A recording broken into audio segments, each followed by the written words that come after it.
खुलुमबाय BTR news चेनेलाव गासैखौबो बरायबाय। आं चेनेलखौ साबस्क्राइब खालायदो आरो बे खाथिनि बेल आइकन बेलखौ बुथुमना नायदो जाहाथे गोदान भिडिअ बानायनाय सिगां आरो नटिफिकेसन सौहैनाय बायदि। रुंसारि जनक कुमार ब्रह्मनि नखराव कक्राझार आर'नाइ जौमा फरायसालिनि फरायसाफोरा 15,000 रां अनसुंथाइ होदों। सिमोनसापुरियाव थानाय के.पि.के. नि केमसारआ मैया एम.पि. प्रभात बरुवा कमिउनिटि हलनि खुन्थिया गायसनदों। धेमाजि जिल्ला सानजारि नोगोरनि सिमोनसापुरियाव थानाय के.पि.के. नि केमसारआ मैया एम.पि. प्रभात बरुवा कमिउनिटि हलनि खुन्थिया गायसनदों। बे हाबाफारियाव बाहागो लादोंमोन Dr. Prasanta Kumar Pathak, director of elementary education, Assam agricultural university, Jorhat MLA. Prabun Pegu, MAC. नि एम.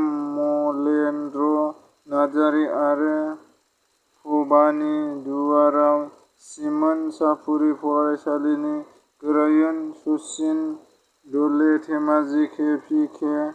नि गाहाय उजन गगৈ, लोगोसे गासै बिबानगिरि आरो पश्चिम ज'नाल बि.जे.पि. नि आफादगिरि चिफ दले बिथांमोना खुन्थिया गायसननायखौ खौरांगिरिनि सिगाङाव एम.पि. प्रभात बरुवा आरो जरहाट आसाम एग्रिकालचार इउनिभार्सिटि नि director of education professor Bodo Kumar बुंथिदोंमोन।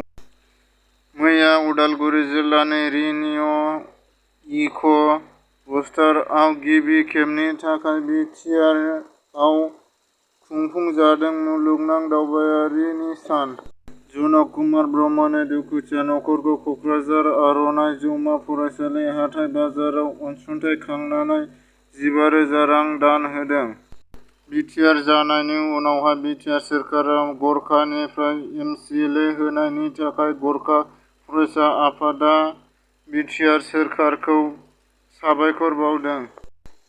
BTR. सोरखारनि थुलुंगानायजों आलायारन आरो हाग्रामायाव जिनाहारि सावथुनखौ बि.टि.आर.आव लाबोफिननो हानायनि थाखाय बि.टि.आर. सोरखारखौ बि.सि.ए.ए. नि गाहाय नेहाथारि गुरु प्रबिन बर' बिथाङा बाखनायनानै आरो जोंदाव बड'सा बिथांखौबो आवगायलांनो थुलुंगा होदों।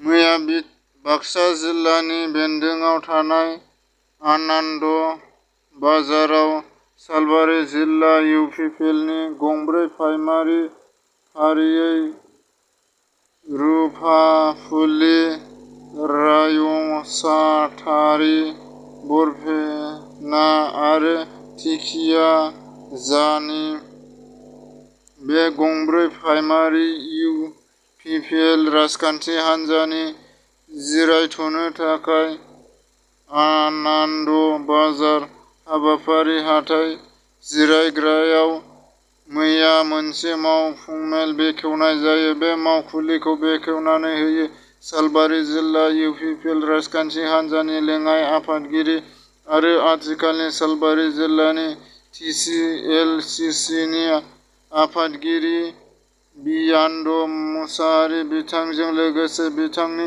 फोरमायदि बे मावखुलिनि गेजेरजों राजखान्थियारि हान्जाखौ गोख्रों खालामनो थाखाय खामानि मावनाय रायजो-राजाफोरखौ बे जायगायाव गोरलैयै फोनांजाबनो थाखाय बे मावखुलिखौ लानाय जादों होननानै बिथाङा फोरमायो। बे हाबाफारिखौ गंब्रै प्राइमारि इउ.पि.पि.एल.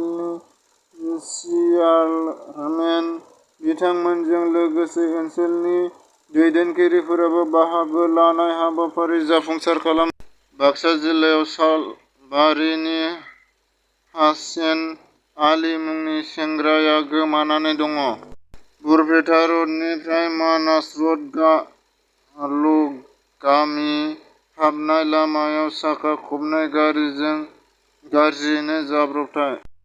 सोरनि दैदेननायाव आब्रुथि गैयै राव बाहायनाय जोंसार मुसाहारि आरो जनक कुमार ब्रह्मनि थार बिजिरनाय नागिरनाय हाबाफारिखौ उदालगुरियाव लादों।